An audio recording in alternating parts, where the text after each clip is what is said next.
మనం ఏమిటో కూడా మనకి తెలుసుకోలేని పరిస్థితుల్లో మనం ఉంటున్నాం. అందరితో పడంగా మనం కూడాను అందరిలాగా జీవిస్తూ అందరు కాదు. అసలు మనం ఎలా ఉన్నాం, ఏమై ఉన్నాం, దేవుడు ఏ పిల్లకి పిలిపించుకున్నాడు, ఏ పాత్రలో మనం ఏ పాత్రలుగా ఉన్నాం, ఏ పాత్రలుగా ఉన్నాం గ్రహించేవారిగా ఉండాలి. మనం ఏమై ఉన్నామో తెలుసుకోవాలి. ముందుగా ఇక్కడ యోహాను అంటున్నాడు, ఆయన గురించి ఆయనకి తెలిసింది ఏంటో తెలుసా? నేనంత పాత్రుడంత శక్తి గలవాడును కాదు. వాళ్ళు చేస్తున్నారు కదా నేను చేసేస్తాను, వాళ్ళ వల్లే నేను అయిపోతాను, వాళ్ళలాగే నేను చేసేస్తాను అన్న మాట కాదు.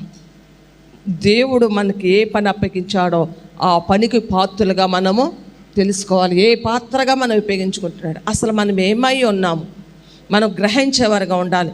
యోహాను భక్తుడు అదే తనకు తను గ్రహించాడు. నేను యేసు ప్రభుకి బాప్తిస్మం ఇచ్చినంత మాత్రాన అంత శక్తి గలవాడును కాదు. ఆయనకు